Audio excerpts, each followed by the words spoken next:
আর্মির তদন্ত এক, সিভিলিয়ান তদন্ত আরেক। আমি এম এ আজিজ আপনার কাছে আসতে চাই, ফুল স্টপ এই যে শব্দটা, এটার গুরুত্ব কতটা?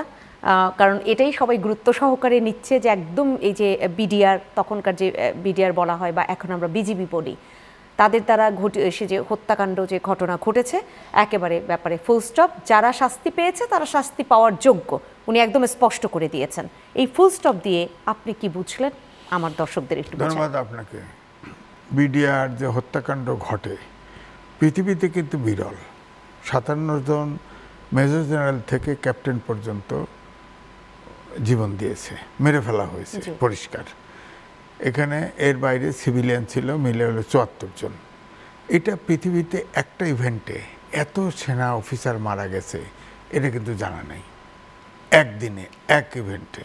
হ্যাঁ, সুতরাং এটা নিয়ে তো বাংলাদেশে ওই সময়ে যে আলোচনা সমালোচনার ঝড় উঠেছিল, হ্যাঁ, সেখানে আবার এখন যেটা দেখা যাচ্ছে প্রবণতা, একই ধরনের আলোচনা সমালোচনা হচ্ছে। তো আমার বক্তব্যটা হচ্ছে, ধরেন জনাব ওয়াকারুজ্জামান মেজর জেনারেল তিনি যেটা বললেন জেনারেল, যে এটা ফুল স্টপ। ফুল স্টপ একবার তো তদন্ত হয়েছে, দ্বিতীয়বার আবার তদন্ত কমিটি করা হয়েছে। মেজর জেনারেল আর বিডিআর চিফ তিনি তার ছেলে নিরপেক্ষ তদন্ত চেয়েছে। একটি তদন্ত কমিটি যেটার উপরে বিচার হচ্ছে এটা পাবলিক হয় নাই। আর একটি তদন্ত কমিটি সেনাবাহিনীর ভিতর থেকে হয়েছে, যার প্রধান ছিলেন বর্তমান স্বরাষ্ট্র উপদেষ্টা, তিনি নিজে ছিলেন। সেটাতেও ভিতরে কি আছে আমরা জানি না। সুতরাং কনফিউশন তো রয়ে গেল। এখন ওনার ফুল স্টপ হচ্ছে যা এখানে ঘটেছে তা ঘটে গেছে, যা বিচার হয়েছে তা হয়ে গেছে। তাহলে পুনঃতদন্ত কেন? পুনঃতদন্তে যদি অন্য কিছু বেরিয়ে আসে তাহলে ওটাও ফুল স্টপ দেওয়া উচিত ছিল। তাহলে পুনঃতদন্ত আগের তদন্তে যে করেছে, হ্যাঁ, সে তো একটা অনুগত লোক, তদন্ত করেছিল।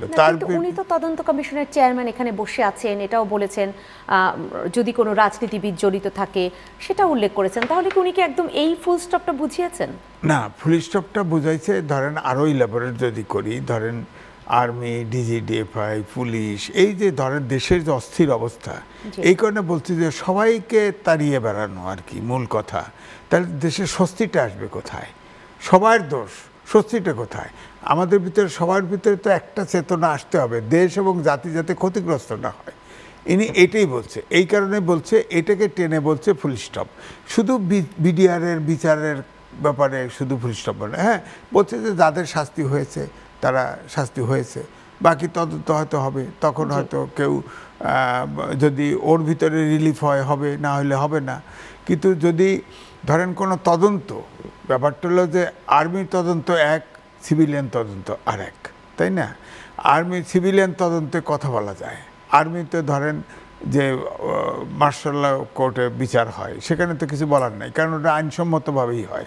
আমি যেমন আগাগোড়াই বলছি যে মার্শাল কোর্টে কেউ যদি আর্মির অপরাধ করে তার বিচার মার্শাল কোর্টে তো হবেই, এটা নিয়ে প্রশ্ন করার কিছু নাই। হ্যাঁ, ওখানের যে সিস্টেম, ভারতে তো মার্শাল কোর্টে বিচার হলেও তো তার ভিতরে আপিল করার সুযোগ আছে। আপনারা আইন করেন ক্ষমতা থাকলে, মার্শাল কোর্টের বিচার নিয়ে প্রশ্ন করবেন কেন? কিন্তু এটা তো সিভিলের কোর্টে বিচার হচ্ছে, সুতরাং এটার কিন্তু প্রশ্ন থাকবে। আমার বক্তব্য হলো প্রশ্ন থাকবে, প্রশ্নটা যাতে না থাকে সেইভাবে তদন্তটা হোক, সেইভাবে এটা মীমাংসিত হোক। কারণ আগে তো অনেক ধারণা ছিল, যেমন ধরেন ওই সময়ে যখন একদিকে অফিসার কিলিং হচ্ছে, আর একদিকে ডিএডি তৌহিদ সাহেবের সাথে তখনকার প্রধানমন্ত্রী কথা বলছে, ওদিকে কিলিং হচ্ছে। অস্ত্র জমা হলো আপনার সারা খাতুন স্বরাষ্ট্র মন্ত্রীর কাছে, তিনি আবার বিডিআরের কাছেই অস্ত্র জমা রাখলেন। স্বরাষ্ট্র প্রতিমন্ত্রী ছিলেন তাজউদ্দিন আহমেদের ছেলে সোহেল তাজ, তিনি এখনও তো জীবিত, তিনি নিজে তার ইউটিউবে তার বক্তব্য আছে, তিনি বলেছেন এই ঘটনা বন্ধর জন্যে আমি স্বরাষ্ট্র মন্ত্রীকে টেলিফোন করেছি, সারা খাতুন। হ্যাঁ, তিনি বলেছেন এটা আপা দেখতেছে, মানে তখনকার প্রধানমন্ত্রী। তারপরে সে বলছে যে আবার প্রধানমন্ত্রীকে টেলিফোন করছে, তিনি বলেছেন নাকি এত বুঝো না, আমি দেখতেছি।